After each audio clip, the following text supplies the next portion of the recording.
कभी कभी मुझे संस्मरण सुनना इतना पसंद है कि गोपाल दास नीरज के सानिध्य में जब मैं कवि सम्मेलन कराता था केजीएमसी में, तो जब भी उनके बगल में बैठता था उस समय वो राज्य मंत्री का दर्जा मिला हुआ था। मैं उनको छेड़ता रहता, सर आप तो बड़े स्मार्ट हैं, तो थोड़ा सा वो अपने रंग में रखते थे। धीरे धीरे मैं धीरे धीरे खोलता था उनको। हमने बोला सर आप मेरा नाम जोकर का लिखते थे, तो धीरे धीरे उनको मैं खोलता था। तो खुलते खुलते क्या बोलते थे कि डॉक्टर खेतान एक बार जयपुर के कवि सम्मेलन में मैं और हरिवंश राय बच्चन गए। मैं इतना स्मार्ट था, लड़कियां सब ऑटोग्राफ लेने लगी, हरिवंश राय बच्चन कोई पूछ नहीं रहा था। तो ये सब संस्मरण सुनने मुझे इतना अच्छा लगता है कि जैसे निराला जी का, जो निराला को जानता हो वही उसके संस्मरण को सुनने में उसको मजा आएगा। आज से 20 साल बाद जो गाजी को जानता है वही गाजी के संस्मरण को सुनने में मजा आएगा। आज के बाद रवि जी जो हमारे देश के, रवि जी का आपको परिचय खड़े जो हमारे देश के बहुत अच्छे मोटिवेशनल स्पीकर हैं। He is one of the greatest motivational speaker ever I have heard. और ये मेरा सौभाग्य है कि एक फोन पे वो और भाभी जी आएंगे आपको, ये हमारा एक अच्छा सौभाग्य है। शायद इलाहाबाद का कोई बुद्धिजीवी ऐसा नहीं होगा ना जानता होगा। संग्रहालय में भैया राजेश मिश्रा के बहुत प्रिय हैं, चूंकि इनकी वाक्पटुता इतनी अच्छी है, जहां भी स्पीच देते हैं वहीं पे प्रिय हो जाते हैं। काव्य श्रृंखला की कड़ी को आगे बढ़ाते हुए मैं अपने कुछ नवोदित कवियों को, जैसे विवेक ने पहली बार मंच संभाला, अब इनके मन का बैठेंगे, अगली बार जो लिखेंगे वो बेहतर होगा, तीसरी प्रयास उससे बेहतर होगा, फिर विवेक मंच पे जाएंगे, फिर चुटकुलों को निकाल के कविता बनाएंगे और फिर हमारे आना छोड़ देंगे। तो उसी कड़ी में मैं दूसरी श्रृंखला में बहुत ही सौम्य, सरल स्वभाव, आध्यात्मिक स्वभाव के धनी है। जैसे तरबूज को देख के तरबूज रंग बदलता है, इनके पास शब्दों की कोई कमी नहीं थी, इनके पास चिंतन की कोई कमी नहीं थी, इनके पास शब्द को कैसे लय करना इसकी कोई कमी नहीं थी, लेकिन इनके पास कोई मंच नहीं था। तो जब से मंच मिला तो दीपक इलाहाबादी मिर्जापुर के हैं विवेक जी, और बहुत मैंने अभी इनकी इस पे ना जाइएगा कि ये तुकबंदी है क्या है, लेकिन निश्चित रूप से मैं बोल रहा हूं कि आने वाला 6 महीना दीपक जी नाम है इलाहाबादी हमने जोड़ा है। गाजी साहब चेंज भी कर सकते हैं, जैसे फिल्म इंडस्ट्री में जब नई हीरोइन जाती थी तो उसका नाम कुछ और होता था, उसी तरह मंच पे रोदा बैठे हैं, आप लोगों को पूरा अधिकार है कि आप चेंज कर सकते हैं। हमारे भाई अनिल अरोड़ा जी आए हुए हैं, आपका स्वागत है।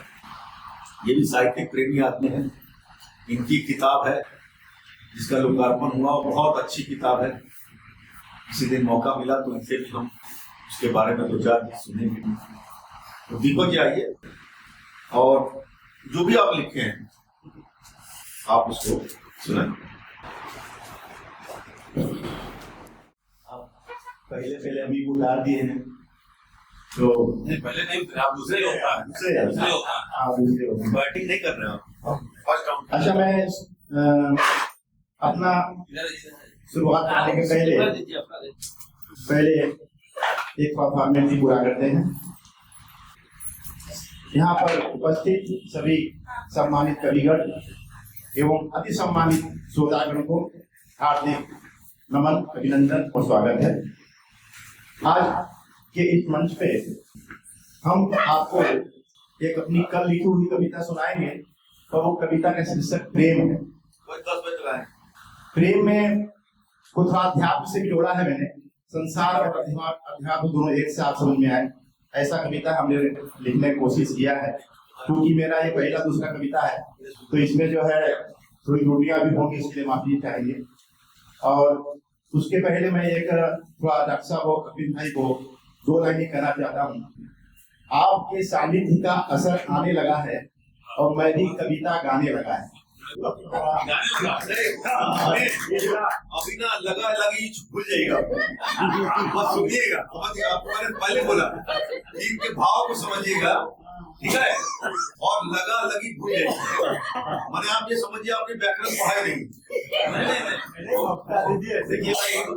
मैं आपको बताऊं, दूसरा हम झारखंड और बंगाल से रहे हैं, तो बंगाली बोलते बोलते मैंने संस्कार किया जाता है।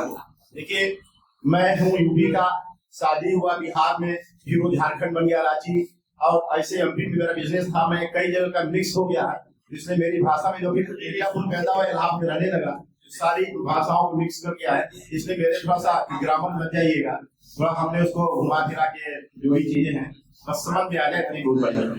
अच्छा, ब्रीफ का जो शीर्षक है उसमें आपको थोड़ा सा कबीरदास जी ने बोला था, पोथी पढ़ जग मुआ पंडित भयो न कोई, ढाई आखर प्रेम का पढ़े सो पंडित होए। इसी प्रेम के शीर्षक को लेते हुए मैं एक लाइन चुराया है आपको, बहुत अच्छे कवि कुमार विश्वास जी का, क्योंकि गाने में जो है ये कविता में थोड़ा सा टोन अच्छा लग जाए।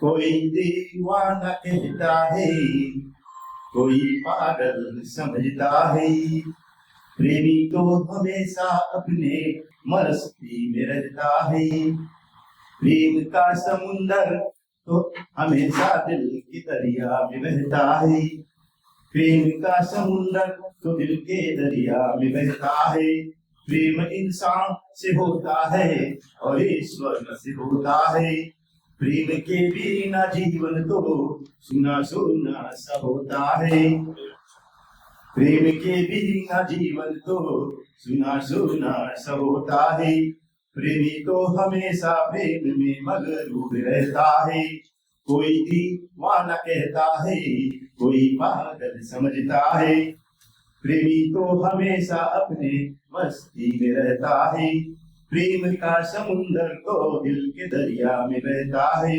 प्रेमी तो हमेशा मगरूर रहता है, प्रेम प्रहलाद और मजनू दोनों को होता है, एक डूब जाता है और एक तर जाता है, पति पत्नी से भी ज्यादा प्रेम माँ बेटे का होता है, प्रेम इंसान से होता है और भगवान से होता है, प्रेम में डूब कर भी प्रेमी तर जाता है, प्रेम का झलक पाने हेतु प्रेमी बेचैन रहता है, प्रेम का समुंदर तो दिल के दरिया में बहता है, प्रेमी में कोई मुस्कुराता है तो कोई खुशी से रोता है, कोई दीवाना कहता है तो कोई पागल समझता है, प्रेमी तो हमेशा अपने मस्ती में रहता है, प्रेम के बिना तो जीवन सुना सुना सब होता है, प्रेम लैला को होता है और मीरा को भी होता है, कोई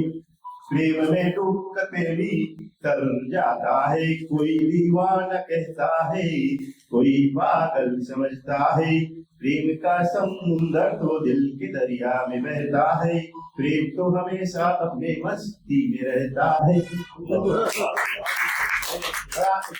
हमारा कोई विषय नहीं है कविता, ये हम चूंकि आप लोग के साथ रहने लगे, थोड़ा 2 दिन से शौक चलाया है मेरे को, पर मेरा असली जो सब्जेक्ट वो अध्यात्म है। तो हम अभी कुछ दिन बाद अध्यात्म में एक अपना गोष्ठी शुरू करने जा रहे हैं, आप सबको भी इनवाइट करेंगे। मेरा आगे है और हमने उसकी तैयारी कर लिया है। हमने 32 साल में जो प्राप्त किया है अध्यात्म में, हम चाहते हैं सबको शेयर करें। धन्यवाद।